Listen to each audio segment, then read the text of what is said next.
Meus irmãos, nós estamos na nossa série de exposições do livro do Apocalipse. Eu quero convidar a igreja a abrir Apocalipse capítulo 9. Apocalipse capítulo 9. Nós faremos nesse momento apenas a leitura do verso de número 1. Apocalipse capítulo 9, versículo 1.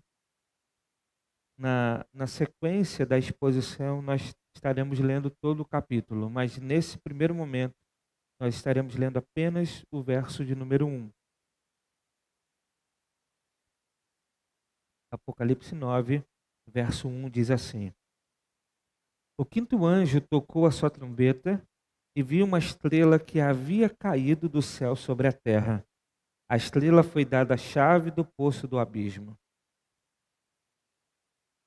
Nós estamos aqui, meus irmãos, no momento do texto do Apocalipse, onde está sendo revelada para nós as trombetas de Deus. São 7 trombetas. Nós já vimos e já estamos avançando no texto do Apocalipse, já vimos que o livro do Apocalipse ele é um livro em cenas. Então, nós vimos primeiro o conhecimento de Cristo, o conhecimento que Cristo tem da igreja. Então, a primeira cena ali do capítulo 1 ao capítulo 3 do Apocalipse. Depois nós vimos os 7 selos, que são o livro da história sendo descortinado. Nós vimos que isso compreende ali desde a primeira vinda de Cristo à segunda vinda de Jesus. E agora nós estamos no momento das trombetas. Na mensagem passada, nós vimos que 4 trombetas foram tocadas. As trombetas são sinais de juízo da parte de Deus, mas são juízos parciais, misturados de misericórdia, porque dá oportunidade de arrependimento. As 4 trombetas iniciais, elas foram contra a natureza criada e afetou o homem de forma indireta. Mas a partir do capítulo 9, aqui nós vamos ver a 5ª e a 6ª trombeta, que atinge diretamente o homem ímpio, um homem mau, um homem terrível. Nós vamos ver então que essas trombetas são juízos de Deus de forma parcial, dando a oportunidade de arrependimento, mas são juízos que vêm acontecendo ao longo da história da igreja. Não é algo que vai acontecer no fim, mas é algo que já vem acontecendo ao longo da história da igreja. O capítulo 9 começa, então, falando sobre a queda de Satanás. Veja, vamos ler mais uma vez o verso 1. Ele diz assim: O quinto anjo tocou a sua trombeta e viu uma estrela que havia caído do céu sobre a terra. A estrela foi dada a chave do poço do abismo. Na visão que João está tendo agora, João está tendo uma visão do passado. João está vendo Satanás caído.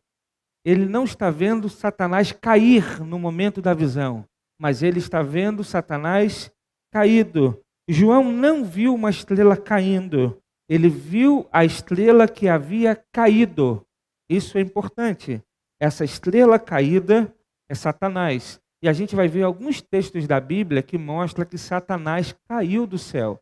Por exemplo, Jesus fala desta queda em Lucas capítulo 10, versos 17 a 18. O texto diz assim: Os 72 voltaram alegres e disseram: Senhor, até os demônios se submetem a nós em teu nome.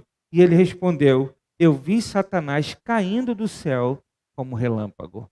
Esse texto aqui de Lucas registra o momento em que Jesus manda 72 discípulos irem evangelizar, pregar o evangelho. E Jesus dá autoridade para esses homens curar enfermos, expulsar demônios. E esses homens, então, quando estão voltando para Jesus, eles voltam alegres, felizes, porque eles viram que até os demônios se submetem ao nome de Cristo, à autoridade de Jesus. E aí, então Jesus vai dizer: Eu vi Satanás caindo do céu como um relâmpago. Isaías profetizou essa queda. Isso está em Isaías capítulo 14, verso 12 a 15. O texto diz assim: Como você caiu dos céus, ó estrela da manhã, filho da alvorada, como foi atirado à terra, você que derrubava as nações, você que dizia no seu coração: subirei aos céus, erguerei o meu trono acima das as estrelas de Deus. Eu me assentarei no monte da Assembleia, no ponto mais elevado no Monte Santo. Subirei mais alto que as mais altas nuvens, serei como o Altíssimo. Mas às profundezas do Sheol você será levado, irá ao fundo do abismo. Esse texto de Isaías, a sua aplicação imediata, o contexto imediato, é uma profecia contra o rei da Babilônia. Mas assim como em Salmos, que traz uma palavra que primeiro se aplica a Davi e depois aquilo extrapola e se aplica ao Messias vindouro, se aplica a Jesus Cristo, assim também nós podemos fazer o mesmo exercício teológico para compreender que essas palavras de Isaías transcendem o contexto imediato e aponta para uma realidade espiritual muito mais profunda do que simplesmente um texto que aponta para o rei da Babilônia. Portanto, Isaías está se referindo também à rebelião de Satanás e à sua queda. João vai registrar em Apocalipse também, no capítulo 12, esse momento da queda. Isso está em Apocalipse capítulo 12, versos 7 a 9. O texto diz: houve então uma guerra no céu. Miguel e seus anjos lutaram contra o dragão, e o dragão e seus anjos revidaram, mas estes não foram suficientemente fortes, e assim perderam seu lugar no céu. O grande dragão foi lançado fora. Ele é a antiga serpente, chamada Diabo ou Satanás, que engana o mundo todo. Ele e os seus anjos foram lançados à terra. Portanto, nós temos aqui então algumas referências bíblicas que mostram a queda de Satanás. Muito bem, meus irmãos. Fazendo essa introdução, eu quero dizer para os irmãos que essa mensagem de hoje, ela é um tanto quanto pesada. Por que pesada? Porque ela vai trazer para nós a manifestação do mal. Os irmãos sabem que o pastor não tem por hábito escolher pregação. A gente vai pregando na sequência dos textos, né? Na sequência do livro. Então, aquilo que o texto apresenta, a gente apresenta. Então, esse texto vai falar muito a respeito da atuação do mal na esfera espiritual, de como isso atinge a vida do ser humano. Então, é uma mensagem um tanto quanto pesada. Mas eu considero uma mensagem necessária. Por quê? Porque depois do advento do neopentecostalismo, nós temos muita confusão no meio da igreja, no meio daqueles que se consideram evangélicos, a respeito desse tema, a respeito desse assunto, de como é a atuação do inimigo, como é que essas coisas funcionam. O que a gente percebe por aí, até em programas de televisão, em programas de rádio, é uma manipulação do mundo espiritual, onde muitos invocam o mal para poder demonstrar poder, para, de alguma forma, demonstrar algum tipo de autoridade espiritual, para servir de convencimento às pessoas que congregam nesses lugares. Por quê? Quando eles trabalham com medo, curiosidade e demonstração de poder, eles conseguem ter a condição de manipular as pessoas a fazer aquilo que eles desejam. Então, em muitos lugares, a gente vai ver que há essa manifestação, há essa evocação para que haja essa manifestação de autoridade. Muito bem. Então, há muita mentira nesse meio. Há muita gente que copia, que inventa, que faz teatro. Há muita coisa e essas coisas confundem a cabeça de muitos crentes. Então, muitas vezes a gente fica perdido em relação a esse assunto. Será que o mal realmente atua? Como é que ele atua? O que ele faz? Ele afeta a igreja? Não afeta a igreja? Ele atua em crente? Não atua?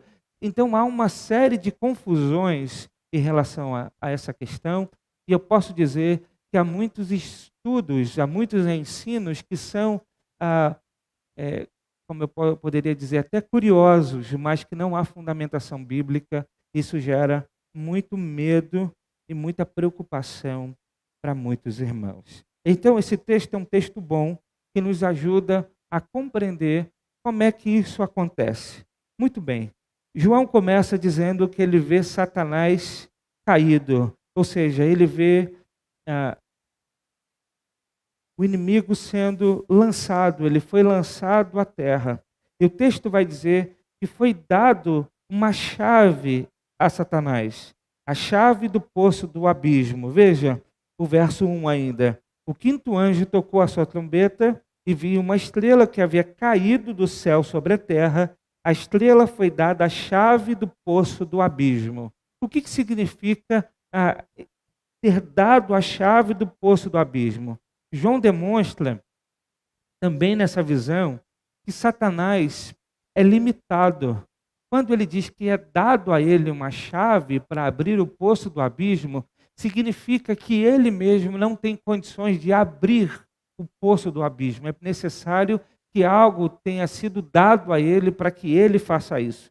Então isso mostra uma certa limitação do inimigo. Portanto, a gente começa aqui já a aprender uma coisa importante. O inimigo, ele é poderoso? Sim, mas ele não atua de uma maneira sem limites. Ele é limitado, e ele é limitado pelo poder de Deus. Nós precisamos entender que não há duas forças equivalentes lutando na história da humanidade, uma querendo fazer o bem, uma querendo fazer o mal. O que a Bíblia revela para nós é que Deus é soberano sobre todas as coisas, sobre todo o mundo criado, e até o inimigo é uma criação de Deus. E quando eu digo criação de Deus, porque tudo que existe, seja na esfera material, na esfera espiritual, não é divino. Portanto, apenas Deus que é divino, ele é um ser não criado. Todas as outras coisas são criadas. Ok? Eu lembro que é muito curioso, é até engraçado, no dia do meu concílio para o ministério pastoral,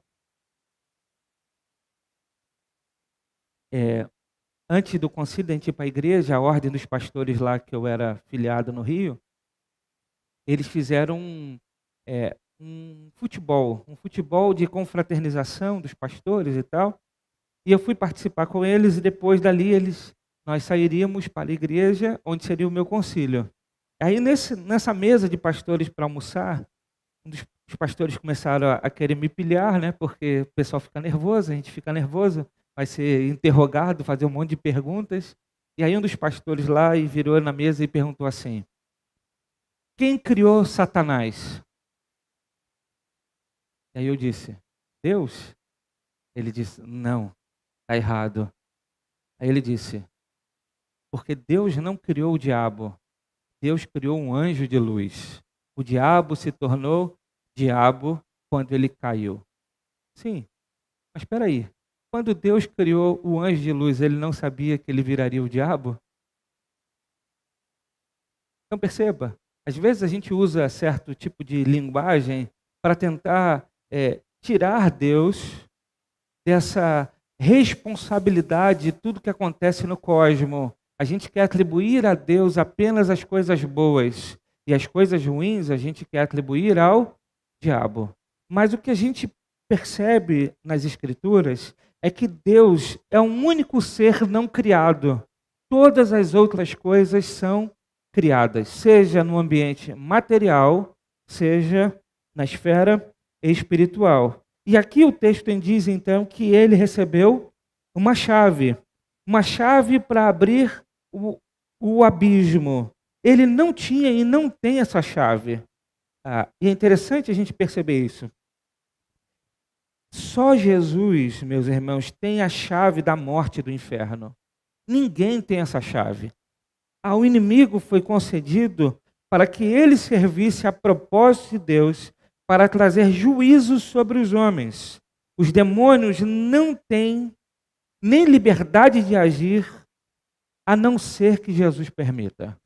Então, a gente sabe que há e existe demônios, mas eles não têm autoridade de agir sem a permissão de Deus. O texto do Apocalipse, capítulo 9, vai mostrar que a atuação desse poder maligno se dá por conta do juízo do próprio Deus contra o mundo ímpio. Vamos continuar para a gente perceber isso no texto. Verso 2 e 3 diz assim: quando ele abriu o abismo, subiu dele fumaça como de uma gigantesca fornalha. O sol e o céu escureceram com a fumaça que saía do abismo. Da fumaça saíram gafanhotos que vieram sobre a terra, e lhes foi dado poder como o dos escorpiões da terra. O texto está dizendo para nós que quando Satanás abriu o abismo, os demônios foram soltos. Eles estavam presos porque eles não conservaram as suas posições de autoridade, mas abandonaram a sua própria morada e por isso estavam presos em trevas, presos com correntes eternas para o juízo do grande dia. O texto de Juízes, verso 6, vai dizer exatamente isso que eu disse. Juízes, verso 6. Porque, na verdade, eu apenas li o versículo 6 de Judas, que diz: e quanto aos anjos que não conservaram as suas posições de autoridade, mas abandonaram a sua própria morada, ele os tem guardado em trevas, presos com correntes eternas para o juízo do grande dia. 2 Pedro, capítulo 2, verso 4, o apóstolo Pedro vai trazer a mesma informação. Ele diz o seguinte, capítulo 2, verso 4, pois Deus não poupou os anjos que pecaram, mas os lançou no inferno, prendendo-os em abismos tenebrosos, a fim de serem reservados para o juízo. Então, a ideia dos textos, tanto de Judas quanto de 2 Pedro, que esses anjos que pecaram e, portanto, caíram, são anjos que já estão presos no sentido de estarem condenados. Eles não têm a possibilidade de redenção, de arrependimento, de mudar essa condição.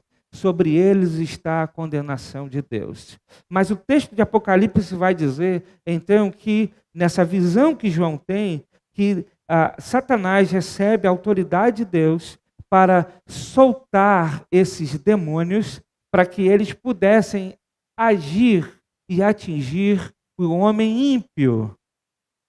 E aí, nessa linguagem simbólica de João, a gente precisa entender que esse soltar aqui é dar a eles uma certa liberdade para agir. Ok? A gente precisa entender que o texto é simbólico.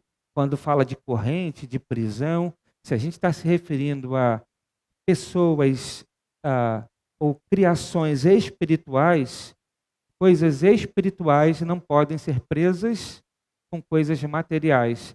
Portanto, é uma linguagem simbólica para mostrar que Deus deu a autoridade, a condição do inimigo soltar ou dar certa liberdade aos demônios em agir. Então, os demônios, eles irão agir agora. E do verso 4 a 6 vai descrever o trabalho dos demônios. O verso 4 a 6 diz assim: eles receberam ordens para não causar dano nem à relva da terra, nem a qualquer planta ou árvore, mas apenas aqueles que não tinham o selo de Deus na testa. Não lhes foi dado poder para matá-los, mas sim para causar-lhes tormento durante 5 meses. A agonia que eles sofreram era como da picada do escorpião. Naqueles dias, homens procurarão a morte, mas não a encontrarão.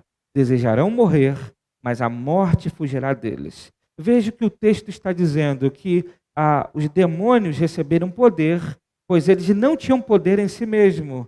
Só podem atuar com a permissão de Deus. E qual foi a ordem? A quem eles deveriam atormentar? O texto diz que eles não têm autorização para mexer na planta ou na árvore, ou seja, eles não têm autorização para atuar contra a natureza. Aí o texto diz, mas apenas aqueles que não têm o selo de Deus na testa. O texto está dizendo, então, que eles só têm autorização de atuar naqueles que não pertencem a Deus, aqueles que não foram selados pelo Espírito Santo de Deus. O texto é claro em dizer que eles não têm autorização para agir contra aqueles que são selados por Deus. E nós já vimos aqui no Apocalipse que ser selado por Deus significa receber o próprio Espírito Santo. Efésios capítulo 1, verso 13 e 14 diz que quando nós ouvimos e cremos na palavra da verdade, o evangelho que nos salvou, nós somos selados com o Espírito Santo da promessa, que é a garantia e o penhor da herança. Portanto, aquele que é selado pelo Espírito Santo, aquele que é a habitação do Espírito, o inimigo não pode tocá-lo de forma direta, não pode ser atormentado por demônios. Esse ponto é importante, porque aqui nós estamos vendo as trombetas sendo tocadas contra o mundo ímpio, não contra a igreja, mas contra o mundo ímpio. E essas trombetas estão sendo tocadas exatamente porque a igreja está em oração, orando para que Deus estabeleça juízo contra o mundo que persegue os filhos de Deus. Portanto, aqui o texto é claro: o inimigo não tem poder para atormentar aqueles que são selados por Deus. Muito bem, o texto vai dizer então também que eles têm um tempo limitado de atuação. Veja, o texto vai dizer que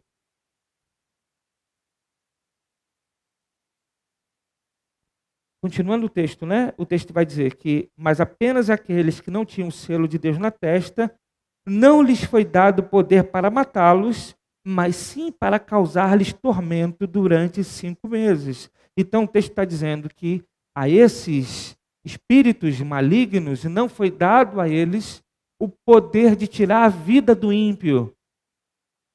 O tirar a vida do ímpio não é dado esse poder aos espíritos malignos. Eles têm apenas autoridade para atormentar. E isso durante um tempo de 5 meses. Esses 5 meses aqui também é simbólico.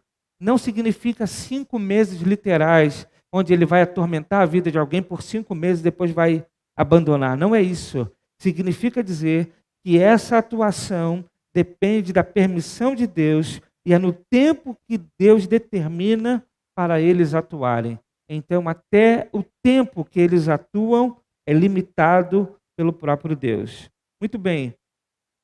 Esses ímpios, então, se sentem tão atormentados que desejam a morte, o texto diz.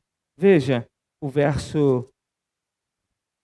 capítulo 9, seguindo, o versículo, deixa eu pegar aqui.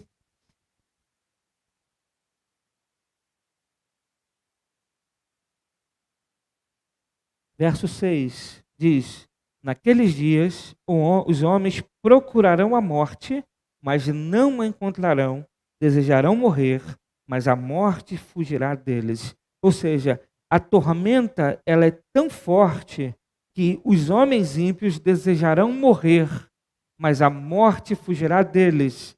O que essa passagem está dizendo? Que a morte, então, fugirá do homem, o homem buscará morrer, mas não conseguirá. João está querendo dizer que os homens estão buscando a morte ao invés de buscar a Deus. E que não existe morte para livrar o homem do tormento. Até se eles morrerem fisicamente, não poderão se livrar do tormento eterno. O que João está dizendo é que o ímpio, quando ele é atormentado pelo inimigo, ao invés dele buscar a Deus, que é o único que pode trazer escape, alívio, descanso, mudança, transformação, ele busca a morte, como se a morte fosse a solução para o seu problema. Mas o texto diz que a morte foge dele. Por quê? Porque morte não é sinônimo de descanso. Morte para ímpio não é sinônimo de descanso. Porque aquele que morre sem Deus, ele permanece em tormento e agora seu tormento é eterno. Por isso, às vezes a gente diz erradamente, quando o ímpio morre, a gente diz, descansou. O ímpio, quando morre, ele não tem descanso. Portanto, a solução para o descanso do homem, da humanidade, está em se voltar para Deus. A morte nunca é uma opção para descanso. Nós vivemos num tempo onde a gente está vendo aí muita gente sendo atormentada por muita coisa. É muita gente tirando a vida. Essa semana eu recebi de uma irmã lá do Rio, pedido para oração por uma família vizinha que, infelizmente, estavam enlutadas porque sua filha de 13 anos tirou a vida. E por que tirou a vida? Por conta, parece, de um programa na internet, eu não entendi bem, ou um jogo na internet, ou um vídeo na internet, que estimulou a menina a tirar a sua própria vida. E uma menina de 13 anos se atirou do apartamento e tirou sua própria vida.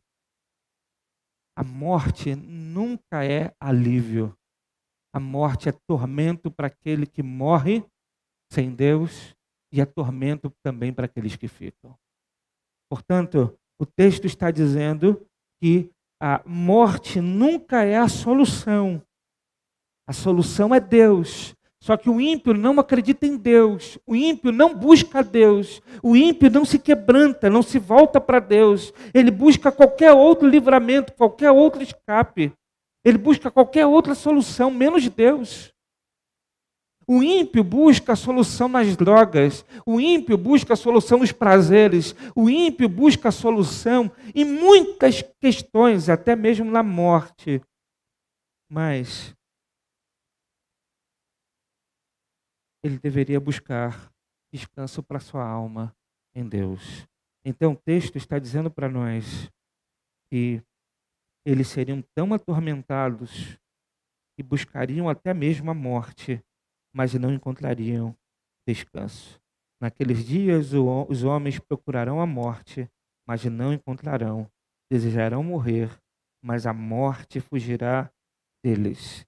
Muito bem, do verso 7 ao verso 11, o texto vai trazer as características desses espíritos malignos. Veja o que o texto diz. Os gafanhotos pareciam cavalos preparados para a batalha. Tinham sobre a cabeça algo como coroas de ouro, e o rosto deles parecia rosto humano.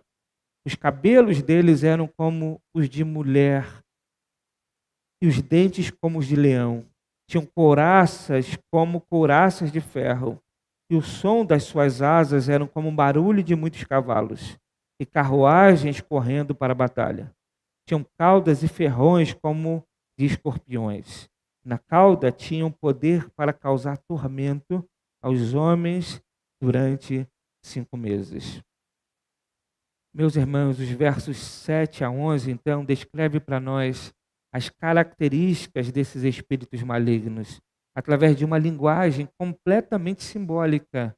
João está dizendo que eles tinham uma coroa na cabeça de ouro e o rosto deles parecia rosto de humano. Isso simboliza que eles têm inteligência, são articuladores, são espertos, semelhantes aos homens. João diz que seus cabelos eram como os de mulher e os dentes como de leão. Isso quer dizer que esses demônios promovem a sensualidade entre os homens, ou seja, eles atraem esses homens ímpios e depois os destroem com violência como um de leão. Tinham couraças como couraças de ferro, e o som de suas asas era como um barulho de muitos cavalos e carruagem correndo para a batalha. Isso simboliza que eles são inatingíveis.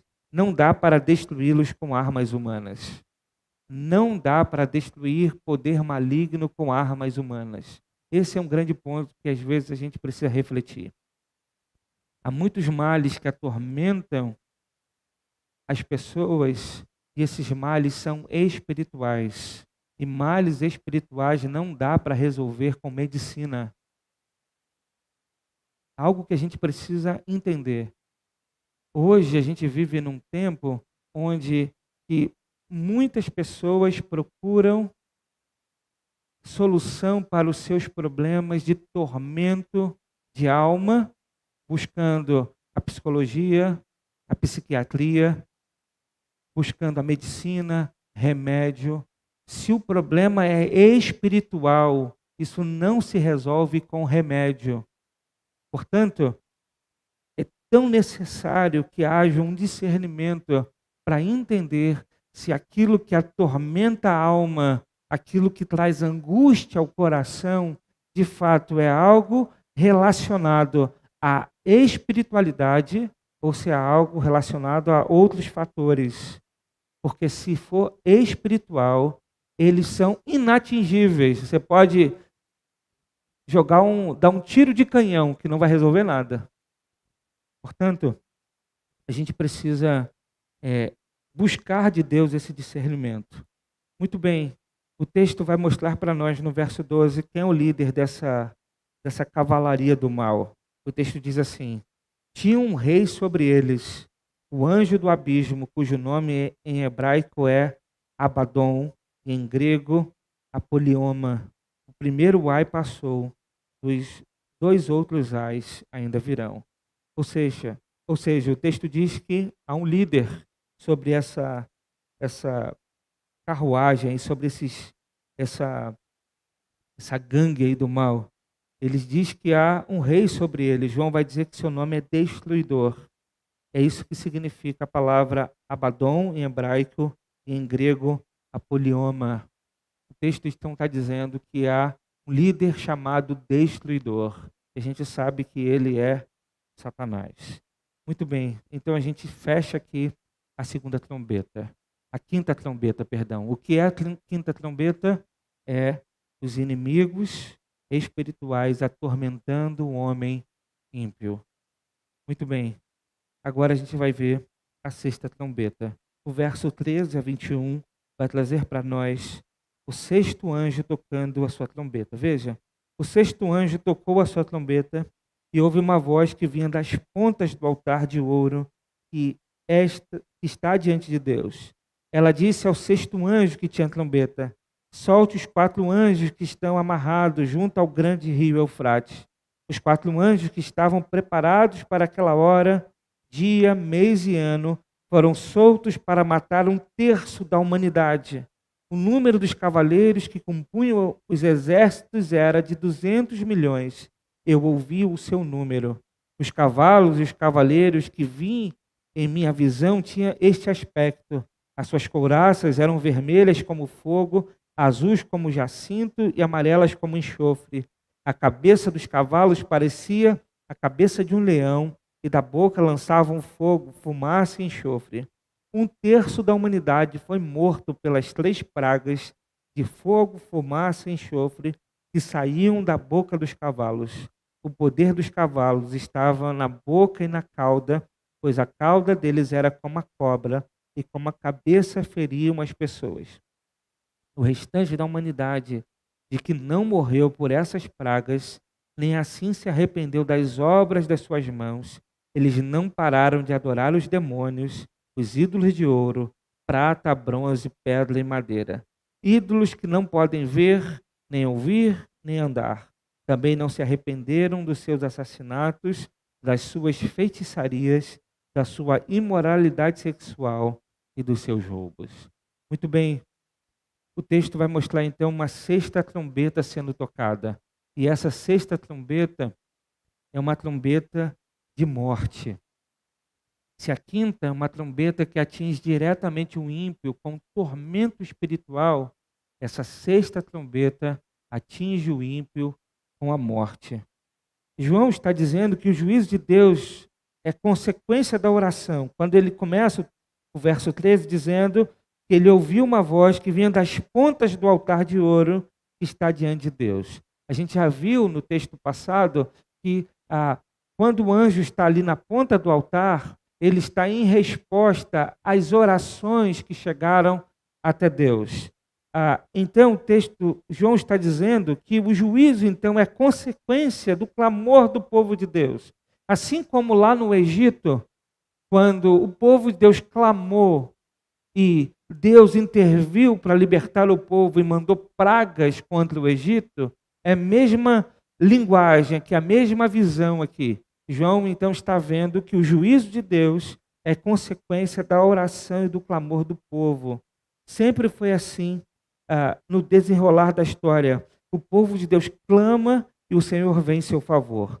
Essa mensagem é importante demais para a igreja de todos os tempos. Era muito importante para os cristãos da época de João, porque eles estavam sendo perseguidos e martirizados. Então João está mostrando para eles que Deus vai ouvir a oração e vai vir em favor do seu povo. Mas também é importante para nós hoje. Também é importante para que nós continuemos em oração até que Deus venha em nosso favor. Como é importante nós conhecermos essa realidade, saber que Deus está atento às nossas petições e no seu tempo Ele estabelecerá juízo contra os ímpios que perseguem a igreja. O texto fala então de 4 anjos que estão amarrados. Esses anjos são os anjos da morte. São anjos que vai cumprir o propósito de Deus e serão soltos no dia que Deus estabelecer esses juízos.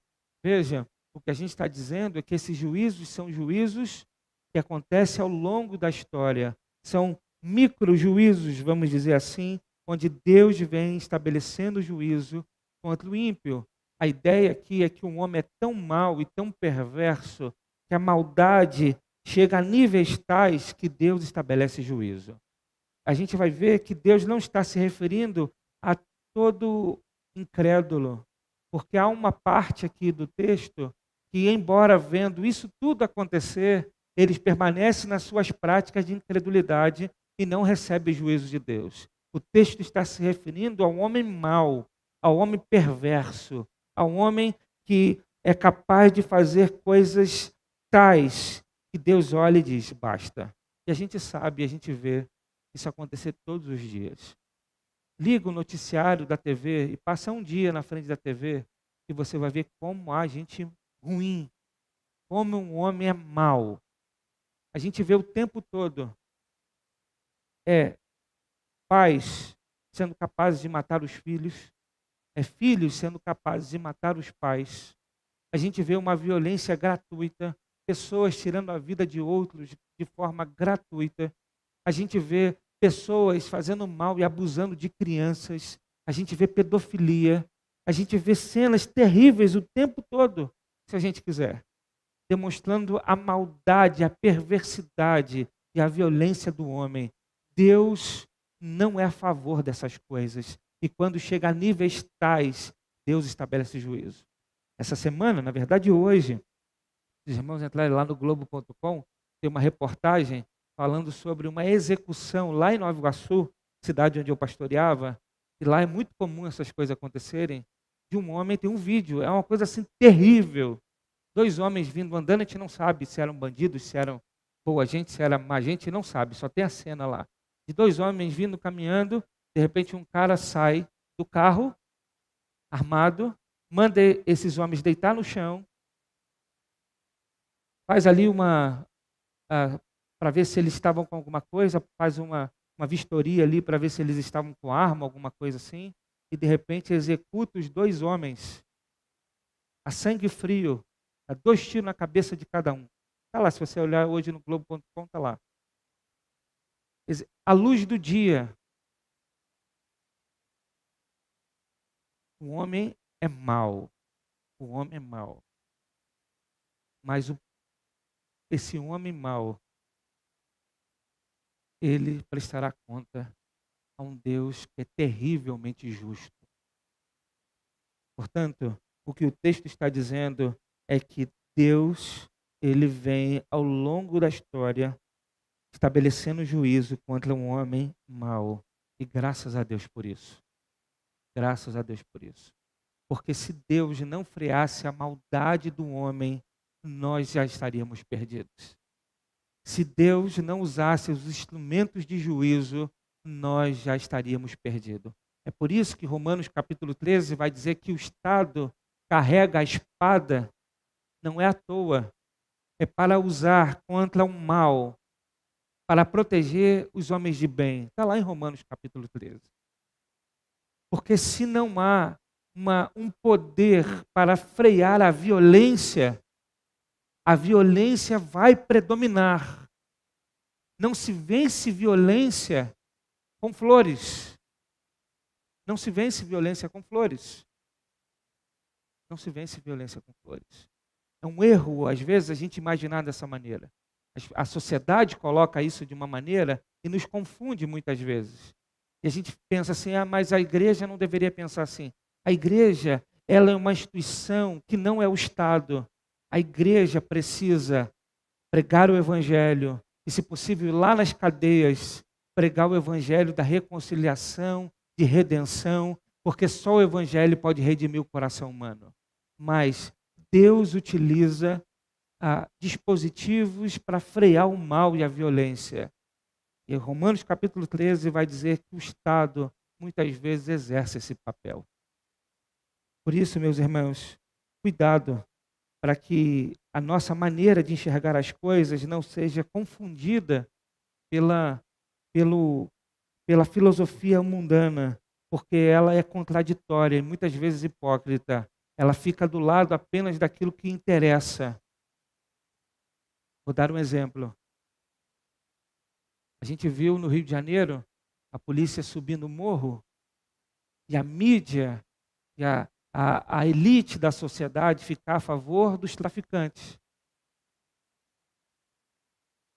Mas essa mesma mídia que fica a favor dos traficantes é a mesma que é a favor dos ataques terroristas que Israel sofre.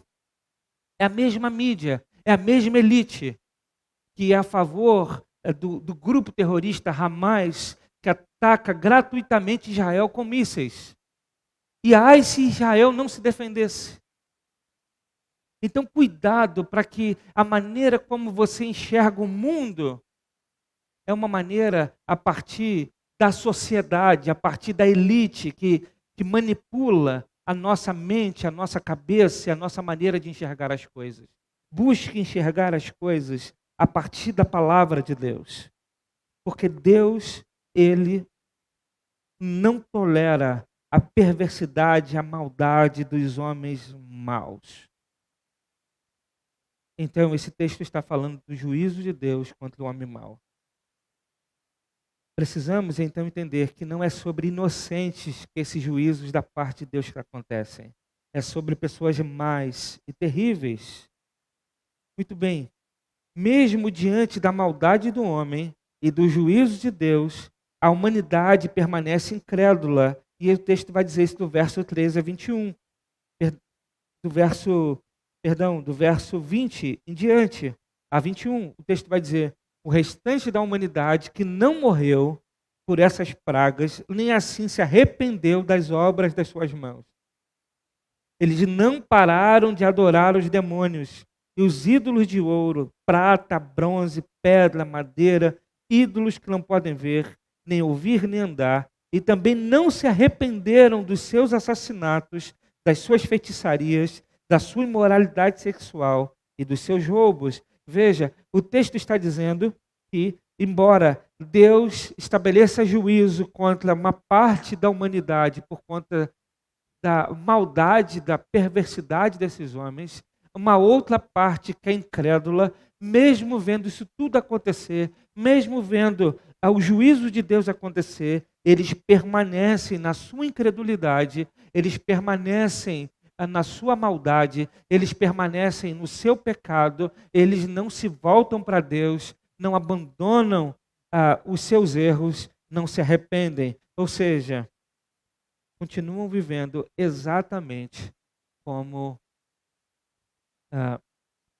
sempre. Ou seja, como é que a gente pode aplicar isso para a gente hoje? Eu quero trazer algumas aplicações para a gente fechar a mensagem. A primeira delas é: a gente está diante de uma pandemia, gente. A gente está diante de uma calamidade que há muito tempo não acontecia. Nós estamos diante de uma pandemia. Será que diante de uma situação assim, a gente vai continuar nas mesmas práticas de pecado, vivendo a mesma vida longe de Deus, continuando cometendo as mesmas transgressões, sem voltar para Deus, sem refletir sobre isso tudo que está acontecendo. Então essa é uma aplicação que a igreja precisa fazer. Porque embora somos os selados de Deus, embora somos a habitação do Espírito Santo, a igreja, portanto, é protegida porque o juízo é contra os ímpios, mas a grande questão que a gente precisa sempre refletir é: será que a nossa vida é uma vida de crente ou uma vida de ímpio? Porque o ponto que o texto apresenta é que a proteção é aqueles que têm o selo espiritual. É que tem o selo do Espírito Santo. Não é quem tem um nome no hall de membro da igreja. Perceba? A questão não é para quem tem um nome no hall de membro da igreja. A questão é para quem tem o selo do Espírito Santo e o nome escrito no livro da vida. Esse é o ponto. Às vezes a gente confunde as coisas. E aí eu pergunto, será que diante de tudo que está acontecendo, a gente não consegue refletir sobre a nossa própria prática, a nossa própria conduta? Uma segunda aplicação, nós precisamos descansar. A mensagem do Apocalipse como um todo, e muito menos Apocalipse 9, não é uma mensagem para trazer medo. Os crentes são protegidos dos inimigos espirituais. O verso 4 deixa isso claro. Eles receberam ordens para não causar danos nem à relva da terra, nem a qualquer planta ou árvore, mas apenas aqueles que não tinham o selo de Deus na testa. Então, nós, cristãos, precisamos entender que o Senhor nos guarda. Os demônios possuem um poder limitado. Aquele texto que a gente leu, que Jesus mandou os discípulos, os 72, lá em Lucas capítulo 10, vai dizer o seguinte: e os 72 voltaram alegres, dizendo: Senhor, até os demônios se submetem a nós em teu nome. O texto diz então que se a eles foi dada uma autoridade, mas há uma autoridade acima desta autoridade. Há um nome que está acima de todo nome. É o nome de Jesus. Há um nome que está acima de todo nome. É o nome de Jesus.